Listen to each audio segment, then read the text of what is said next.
Council classes में आप लोगों का एक बार फिर स्वागत है। हम लोग हिंदी की क्लास कर रहे थे। हिंदी में हम लोगों ने शब्द विलोम कर लिया था। उसके बाद एक क्लास अनेक शब्दों के एक शब्द या वाक्यांशों के एक शब्द की हो गई थी। हम लोग जो देख रहे हैं परीक्षाएं, जैसे हम लोग अभी पेट की परीक्षा के संदर्भ में देख रहे थे। पेट की परीक्षा अब हो गई है, आज हो जाएगी समाप्त। इसके बाद उत्तर प्रदेश आरओ एआरओ मतलब समीक्षाधिकारी की जो परीक्षा होती है उसमें प्रमुख तौर पे हिंदी का बड़ा विशेष योगदान होता है।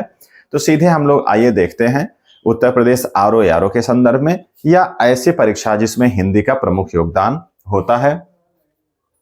हम लोग देखते हैं अनेक शब्दों के एक शब्द, इसको वाक्यांशों के एक शब्द भी कहा जाता है।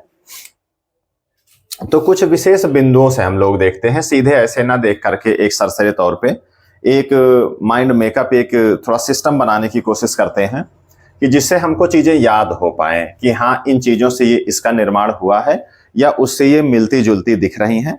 इसलिए उस हिसाब से हम लोग देखते हैं। जैसे संतान से संबंधित देखते हैं, जो भी प्रश्न आते हैं इसमें अनेक शब्दों के एक शब्द में, उसमें संतान से जुड़े हुए जो भी आते हैं उनको हम लोग देखते हैं।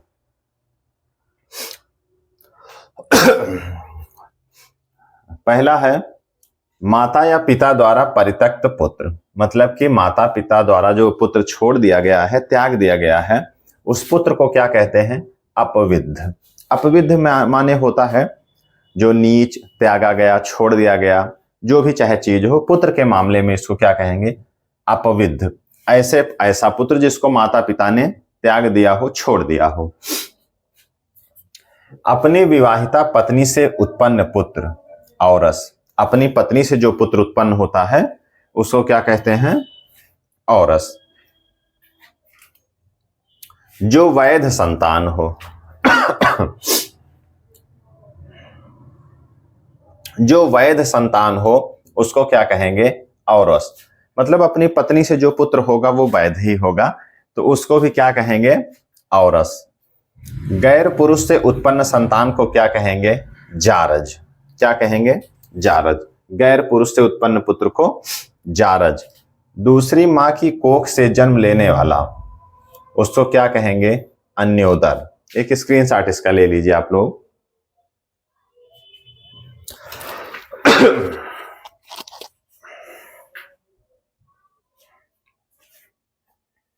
हाँ, दूसरी मां की कोख से जन्म लेने वाले को क्या कहेंगे? अन्योदर। क्रय किया हुआ पुत्र, ऐसा पुत्र जिसे खरीदा गया हो, उसको कहते हैं क्रीतक। गोद लिया गया पुत्र, दत्तक। इसके बारे में सारे लोग परिचित हैं कि जो गोद लिया जाता है उसको क्या कहते हैं? दत्तक। मरने के बाद संपत्ति का जो वारिस है, जो मालिक है, उसको क्या कहेंगे? वारिस या उत्तराधिकारी। क्या कहते हैं? उत्तराधिकारी। मरने के बाद जो भी संपत्ति का मालिकाना हक जिसके पास होता है उसको वारिस बोलते हैं या फिर उत्तराधिकारी। इसके बाद देखते हैं समय से संबंधित कुछ प्रश्नों को हम लोग देखते हैं जो समय और काल से जुड़े हुए हैं। सूर्योदय से 2 घड़ी पहले तक का समय ब्रह्म मुहूर्त। सूर्य उदय होने से कुछ घड़ी पहले का जो समय है उसको क्या कहते हैं? ब्रह्म मुहूर्त। सूर्योदय से पहले का समय उषा काल। सूर्योदय से 9 बजे तक का जो समय है वो क्या है? प्रातः काल। अर्थात सूर्योदय जब हो गया है उसके बाद 9 बजे तक का जो समय है वही प्रातः काल है। ऐसा नहीं कि 12 बजे तक प्रातः काल चल ही रहा है, गुड मॉर्निंग चल ही रहा है, तो केवल 9 बजे तक का समय प्रातः काल है। दोपहर से पहले का समय पूर्वाह्न। दोपहर के बाद का समय अपराह्न। दोपहर से पहले का समय पूर्वाह्न और दोपहर से बाद का समय अपराह्न। संध्या और रात्रि के बीच का समय अति संध्या। शाम हो गई है और रात्रि के बीच का जो समय है उसको क्या बोलते हैं? अति संध्या। दिन और रात के मिलने का समय प्रदोष काल। दिन और रात्रि के मिलने का समय अर्थात संध्या के बाद का, संध्या के ही समय का काल जो है वो प्रदोष काल। रात्रि का प्रथम प्रहर प्रदोष, अर्थात संध्या के तुरंत बाद वाला जो हिस्सा है वही प्रदोष है और वही रात्रि का प्रथम प्रहर है प्रदोष।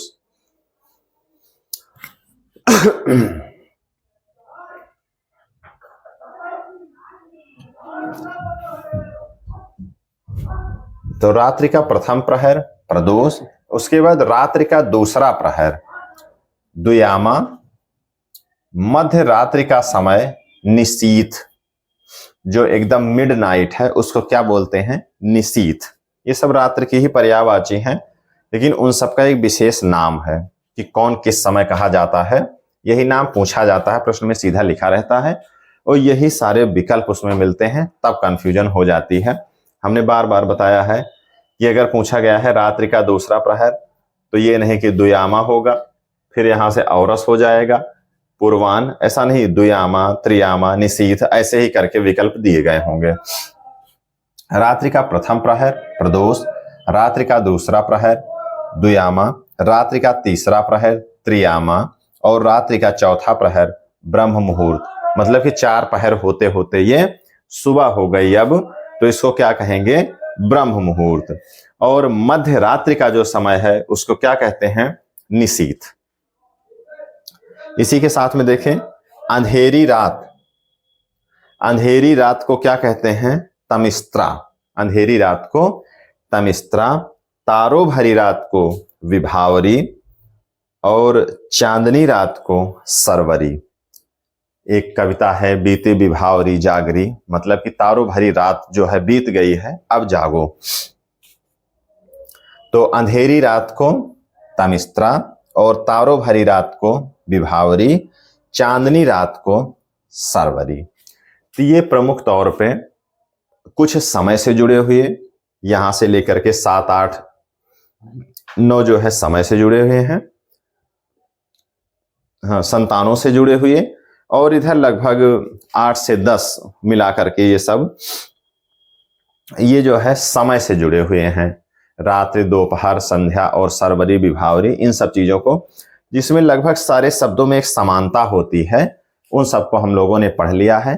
ये समय और संतान से संबंधित भी हैं और परीक्षाओं में बार बार पूछे भी गए हैं, और कई बार मिलान करने के लिए और विकल्प में दे करके कंफ्यूज किया जाता है कि कौन सा नहीं है।